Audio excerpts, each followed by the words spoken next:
الرحیم نحمدہ ونصلی ونسلم علی رسولہ النبی الکریم اما بعد۔ آج ہم حضور کے ایک محبوب چچا اور شفیق چچا اور مہربان چچا گورنر مدینہ اسد اللہ و اسد الرسول اللہ حضرت سید الشہداء حضرت سیدنا امیر حمزہ بن عبد المطلب رضی اللہ تعالی عنہ کی بارگاہ میں خراج عقیدت پیش فرمائیں گے۔ آپ کا اسم گرامی حمزہ ہے۔ آپ کی ولادت باسعادت عام الفیل سے کوئی 1 یا 2 سال قبل ہوئی، اور آپ حضرت عبد المطلب کے بیٹے ہیں اور نبی پاک صلی اللہ علیہ وآلہ وسلم سے بہت محبت فرماتے، اور آپ کا بچپن تو حضرت ابو طالب کے ساتھ گزرا، لیکن آپ حضرت حمزہ کے ساتھ بھی ملتے اور ان کے ساتھ آپ یہ جو نیزہ بازی ہے، تیر اندازی ہے، یہ حضرت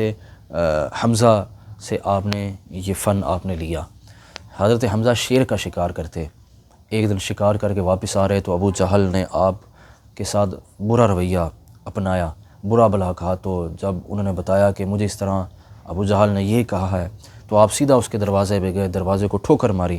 اور اس کے سر پہ تیر کمان مار کے اس کو زخمی کر دیا، اور یہ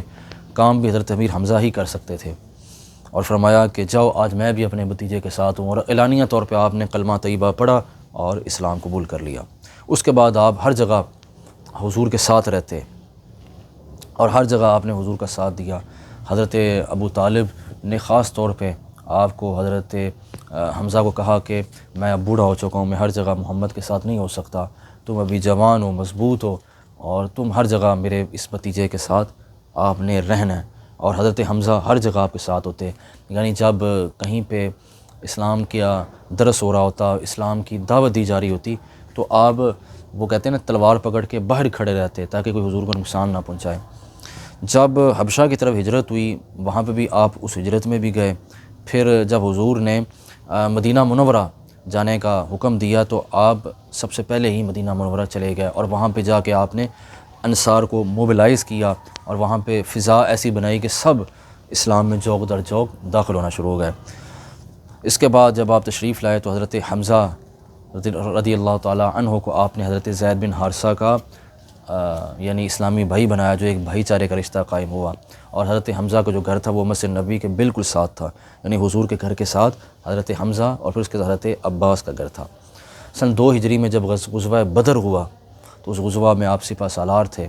اور جو 3 شخصیات کو بھیجا گیا سب سے پہلے ان میں حضرت علی، حضرت حمزہ اور حضرت ابو عبیدہ تھے۔ یہ ابو عبیدہ بن جراح نہیں، ابو عبیدہ بن حارث تھے، یہ حضور کے چچا زاد بھائی تھے، یعنی ایک چچا تھا، 2 چچا زاد بھائی تھے۔ اس میں اللہ تعالیٰ نے مسلمانوں کو فتح عطا فرمائی، اور اللہ تعالیٰ نے مسلمانوں کے اقبال کو بلند کیا۔ غزوہ احد میں بھی یہ پیش تھے، اور اسلامی لشکر کا جو جھنڈا تھا وہ آپ کے پاس تھا، مگر اس غزوہ میں آپ شہید ہوئے، اور آپ کو دھوکے کے ساتھ، بے دردی کے ساتھ وحشی نے زیر ناف نیزہ مار کے شہید کیا، اور یہ اللہ کا شیر زمین پہ گر گیا۔ اور غزوہ بدر پہ آپ نے حضرت حمزہ کو یہ لقب دیا اسد اللہ و اسد رسول اللہ، کہ یہ میرا بھی شیر ہے، یہ اللہ کا بھی شیر ہے، اللہ کے رسول کا بھی شیر ہے۔ اور پھر آپ کا جو جسم مبارک ہے اس کی تذلیل کی گئی۔ آپ ہندہ نے آپ کے اس وہ انتقام میں اتنی پاگل ہو چکی تھی اپنے باپ کے بھائی کے، تو اس نے آپ کے کان مبارک، ناک، ہونٹ، بازو کو کاٹا اور آپ کا کلیجہ نکال کے چبایا۔ یہ وہ اندونات واقعات ہیں جو احادیث میں بھی ملتے ہیں، مگر ہم یہ سمجھانے کے لیے یہ بتاتے ہیں کہ اتنا ظلم ہوا۔ یہ خاندان اہل بیت پہ ظلم کی پہلی ابتدا تھی جو حضرت حمزہ سے ہوئی، اور جس کا اختتام پھر جا کے حضرت امام حسین پہ ہوا۔ حضرت سب کی جب لاشیں مل گئیں تو حضرت امیر حمزہ کی لاش مبارک نہیں مل رہی تھی، پھر وہ جو اعضاء تھے وہ اکٹھے کیے گئے، اور یہ حضرت امیر حمزہ کا جسم مبارک اتنا لمبا تھا، قد اور شخصیت تھی کہ جب کفن دیا تو پورا نہیں آتا تھا، اگر اوپر کرتے تھے تو پاؤں ننگا ہو جاتا تھا، پاؤں پہ کرتے تھے وہ چہرہ ننگا ہو جاتا تھا۔ تو حضور نے کہا کہ ایسے کرو، میرے چچا کا چہرہ ڈھانپ دو، یعنی پاؤں مبارک کو ننگا رہنے دو۔ اور پھر جب جنازہ پڑھانے کی باری آئی، یہ امام بخاری نے اس کو بڑے رکت امیز پیرائے میں بیان کیا کہ سب حضور کیسے جنازہ پڑھاتے، حضور اکٹھا بھی سب کا 70 کا جنازہ پڑھا سکتے تھے، مگر حضور نے کیا فرمایا کہ سب سے پہلے اپنے چچا حضرت امیر حمزہ کی نماز جنازہ ادا کی۔ آپ نے ان کے لیے نماز جنازہ ادا کرنے کے بعد جب دوسرے شہید کو لایا گیا اور حضرت امیر حمزہ کی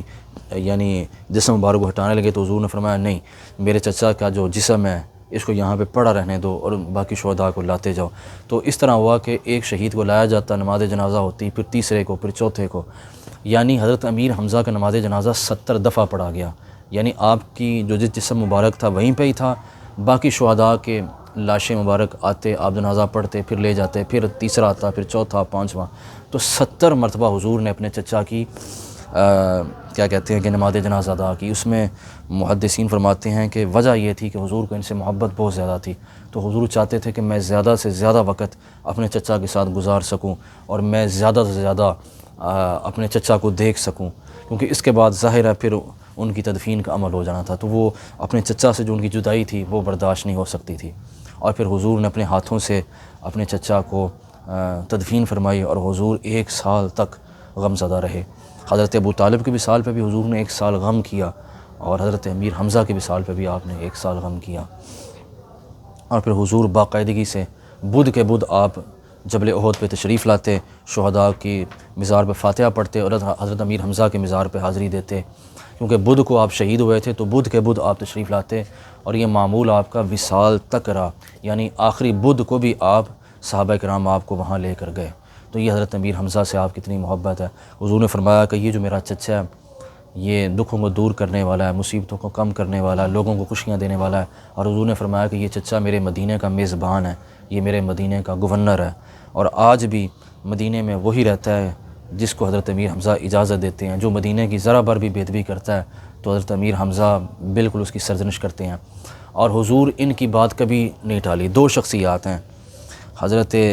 انس فرماتے ہیں کہ، اور حضرت عائشہ صدیقہ سے بھی یہ مروی ہے کہ عورتوں میں حضرت فاطمہ الزہرا کی بات حضور نے کبھی نہیں ٹالی، اور مردوں میں حضرت امیر حمزہ کی بات آپ نے کبھی نہیں ٹالی، اور ان کے بارگاہ میں اگر کوئی بھی دعا کرے تو اللہ تعالیٰ اس کو درجہ قبولیت بھی فرماتا ہے، اور اگر ان کے وسیلے سے حضور کی بارگاہ میں بھی دعا کی جائے تو وہ دعا بھی درجہ قبولیت کو پہنچ جاتی ہے۔ اللہ تعالیٰ ہمیں ان سے محبت اور عقیدت رکھنے کی توفیق عطا فرمائے، اور اللہ تعالیٰ ہمیں ان سے والہانہ الفت و محبت فرمائے، اور ان کے در اقدس کی ہمیں بار بار حاضری عطا فرمائے۔ وما علینا الا البلاغ المبین۔